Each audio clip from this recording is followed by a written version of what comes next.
Greetings and salutations! This is Jason Silverain, and today it is my pleasure to bring you Banners of Ruin. Now, my reasons for selecting this game in my little collection of deck-building roguelikes is it's a more modern version of the genre.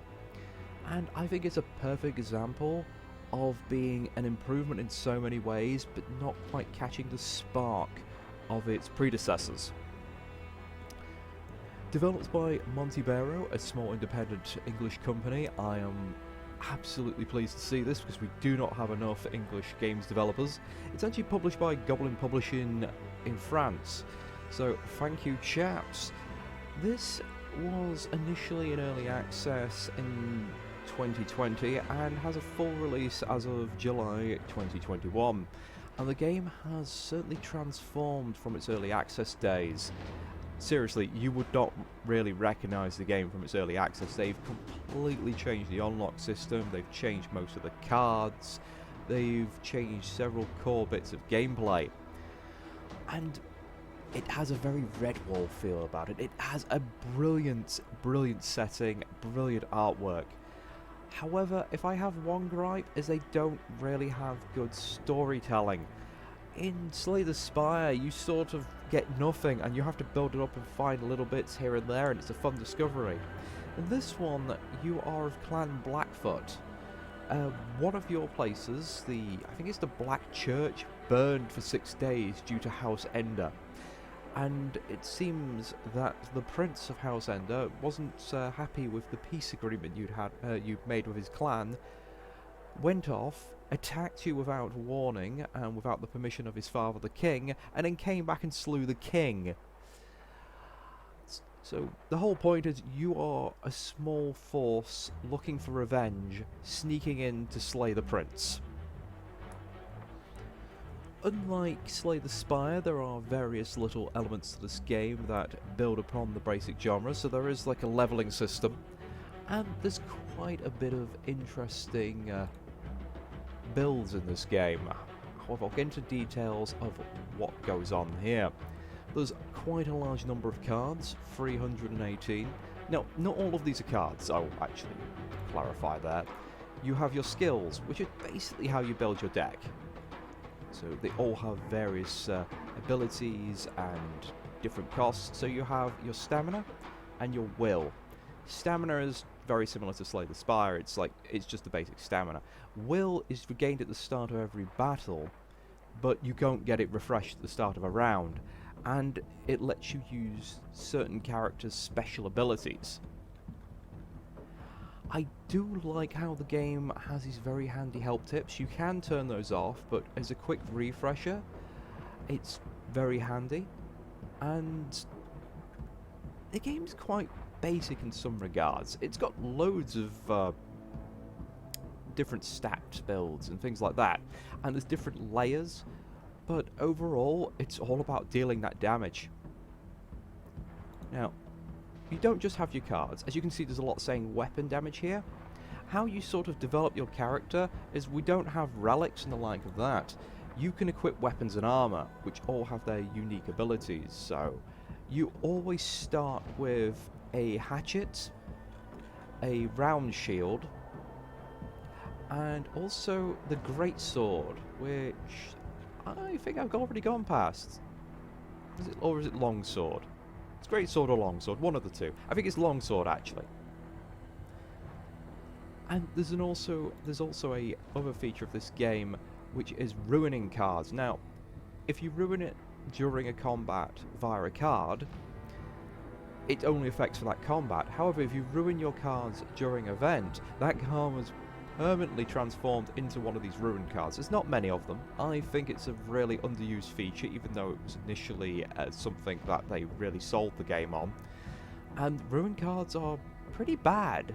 I mean, they have quite powerful abilities, some of them, but most of the time, oh, they are trashy. It's like deal 5 damage, take 1 damage. But there's a lot of synergy with various builds and various abilities you can have, where you can transform ruined cards into other things. And then you have these abilities, the passives. Now, you have various different race of character. as you can see them listed all down here, and I'll go into that more detail in a moment. But as you level up, you gain up to 3 passives, if I'm remembering correctly, and you have these sort of ones that afflict everybody. You could be gained by everybody, and some of them are better than others. +2 will is really handy. And now, where's another one? There's a certain one I want to recommend. Impervious is nice, but not fantastic. Now, here we go. It's Plagued. Whenever you play a card, you apply poison. And poison and bleed in this game are very unusual. Bleed, you hit them for, say, 8 bleed. That bleed will do damage to them, and bleed cannot be blocked. So if you hit someone, doesn't matter if they block it, they are bleeding. They take 8 damage each round. Well, it goes 8 on the first one, 7 on the 6th, and ticks down. Poison, on the other hand, you apply poison to someone. Round 1, it does 1 damage. Round 2, it ticks up by 1 and does 2 damage. So poison gets worse over combat. For the opponent, that is. It does more damage, but it's affected by block. Sorry, I apologise if that's not entirely clear. I'll try and do some examples later. But poison is great because it will, over time, become so overwhelming that it will kill your opponent, where bleed is sort of temporary damage, but there's lots of little fun abilities that tie into bleed. And you have various different classes, or races, should I say, and I've not unlocked many special passives with the races yet. The mice one is really good. This one, Nimble, is fantastic. If you have more than 15 block, you gain 1 rank of anticipation, which just goes, next attack does 0 damage, which conserves your block. So that's one, if you can get it, get it. Now, unlocks. This is a great one, and it gets to show off the artwork a little bit. Now, each guy gets their own ability. They have a racial ability, which you can spend will to activate, or if you don't want to spend it, on a card.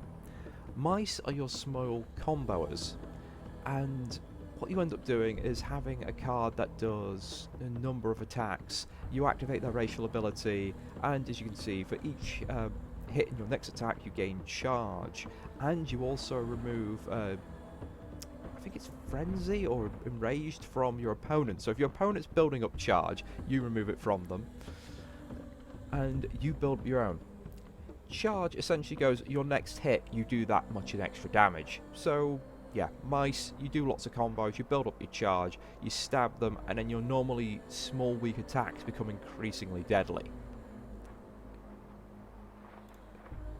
Bears are your tanks. Now, as you can see, I don't have that many unlocks because I unlocked everything in the previous version of the game, and when they updated it, they've completely changed the unlock system, so unfortunately I don't have that much unlocked at the moment. But yeah, bears are your tanks, they get a lot of block. Fortress is just a fantastic skill, though you can't really use it early on in the game because you only start with, I think, 2 to 3 stamina, and certain armour can reduce the amount of stamina you have. The Weasel, my personal favourite, and considered absolutely top tier. The Weasel is kind of broken. They are all about the poison, and they are vicious little buggers, and Concealed Blade is fantastic as well, because it just goes, hey, I have lots of bleed. Now, these guys just are all about just doing status effects, and if you can get the right combination, you can't go wrong with Weasels.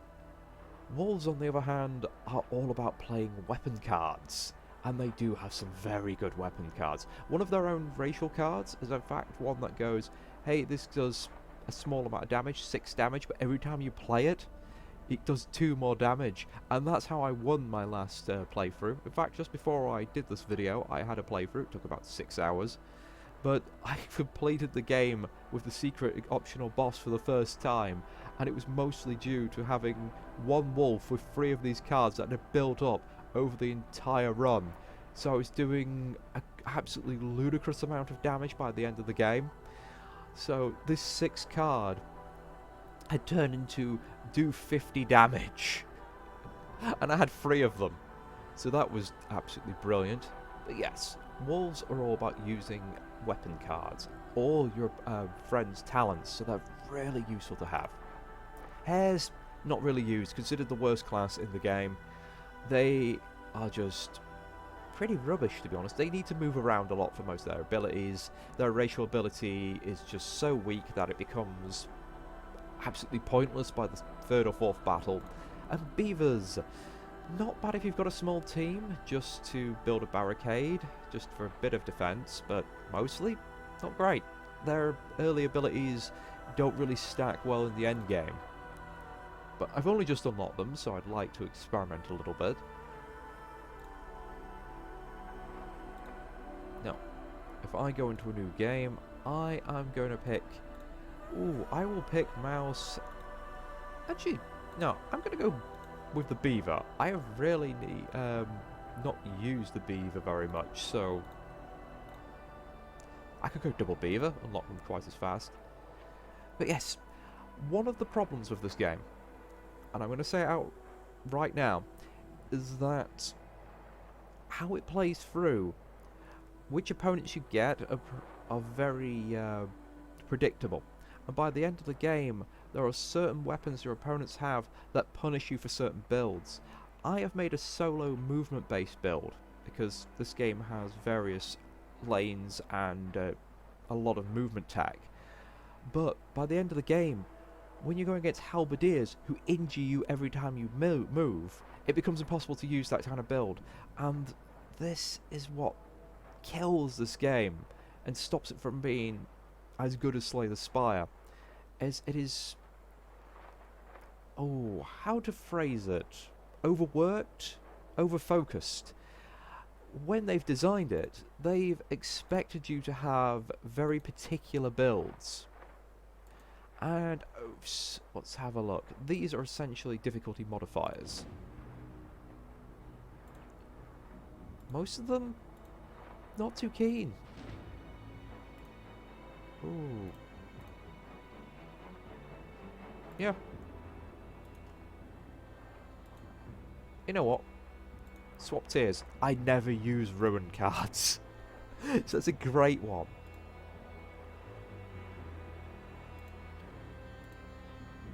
I think I actually went through with Drum Guard earlier, but it's pretty crazy. Healing per turn. Oh yes, I also took this one. Lose max will. I only lost people in the last bit of my run. There's one here which any party member dying ends the game, which is very harsh.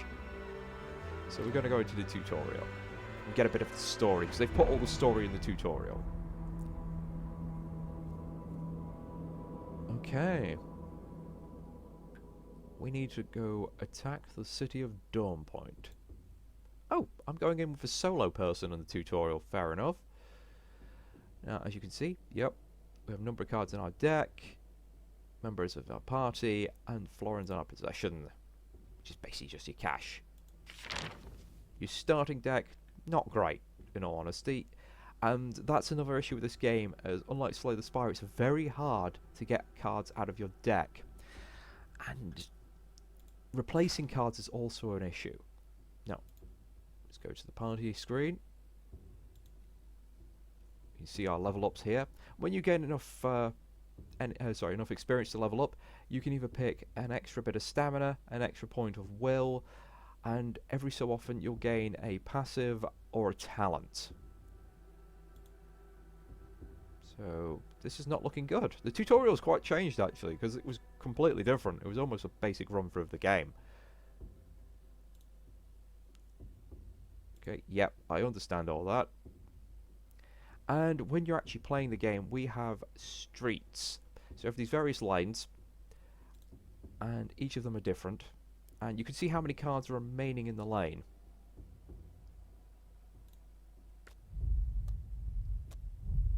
Okay, campaign cards. Looks like some guards are in the way. Left and right have counters. After select a card, these will tick down. So that means I could heal.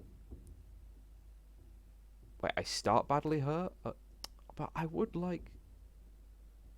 Haha! So gain some experience. Enter combat right away. Let's go and heal. And now we're at the end of the lane. We've got tunnel walls. We have to do the combat.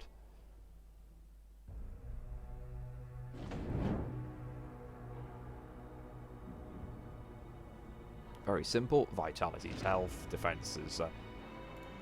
yeah, unlike Slay the Spire, your defense does not tick down. You can keep building defense, and it only goes down when you are struck or you have certain card effects. And we get a general intent of what they're doing. Every enemy has a passive depending on the weapon that it's wielding. Yes, let's skip through this. I understand that. Oh, you can see they have very little health to begin with. Yeah, this is right for about the first 2 fights. By the end of it, you are fighting enemies with health in the hundreds, and you're still doing attacks of 6 to 7 damage, unless you have very particular cards. So by the end of the game, you really want to be using stat debuffs or damage over time, and trying various ways of improving your own abilities. Yeah, gain charge. Rush is great, because now I just go stab, stab.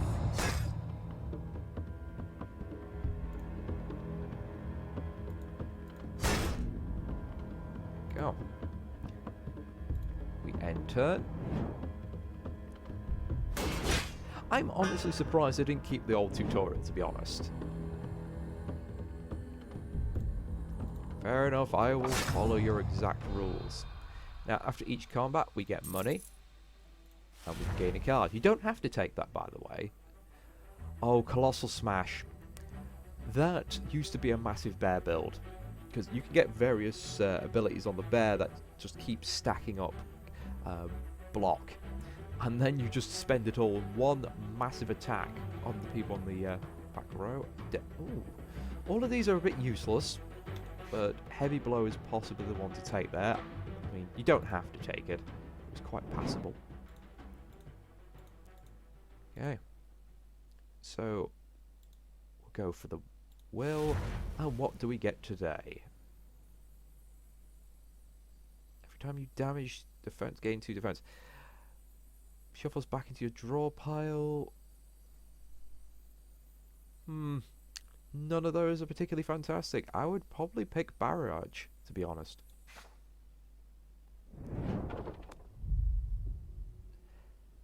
Now, this whole lane system is pretty interesting. But again, there's very limited enemy variation. Each area has its own sort of selection of enemies. Okay. So in the ambush, you have to pick one of them. Now, before I begin, I'm going to go to combat. Oh, it won't let me do combat positions in the tutorial. Yes, you can choose where you actually are laid out. And right at the start of the game, my advice is to get your chap with the shield, and then put the person with the greatsword immediately behind him. So you have one person you have to keep building block on. They've also added upgrade tokens. I don't know if they'll include this in the tutorial, but I wanted to say you get random tokens along the way as potential rewards, and these have a variety of effects, and you can attach them to a card. Some of them have debuffs. Again, my winning build had loads of cards that gave me, loads of tokens that gave me health back, and I did them on party affecting cards. So let's get into this. I suspect this ambush is meant to kill me. So yeah, now they're doing the rank tutorials. On the first go, this rank will activate. They'll attack you.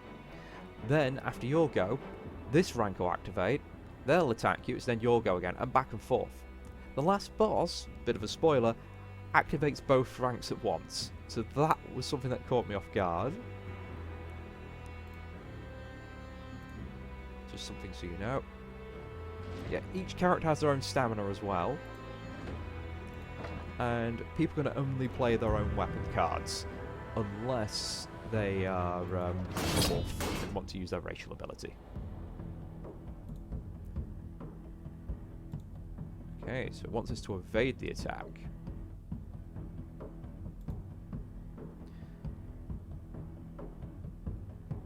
Well, evading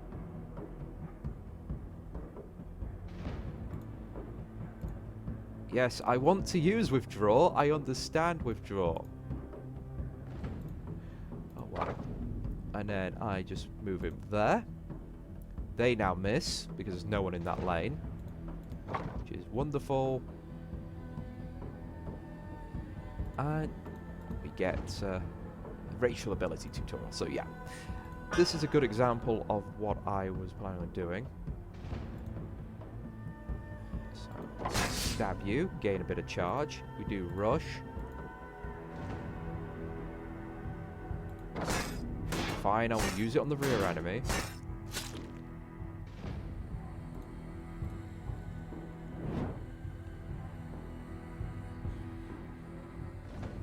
And as I said, evasion at the very start of this is very handy, but by the end game, you can't really evade because halberds will hurt you no matter where you go.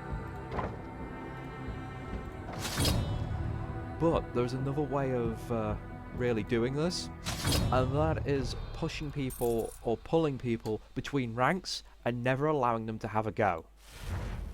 That is something... here we go. That is something that you've got to learn to do. Most of the time, just pushing them off the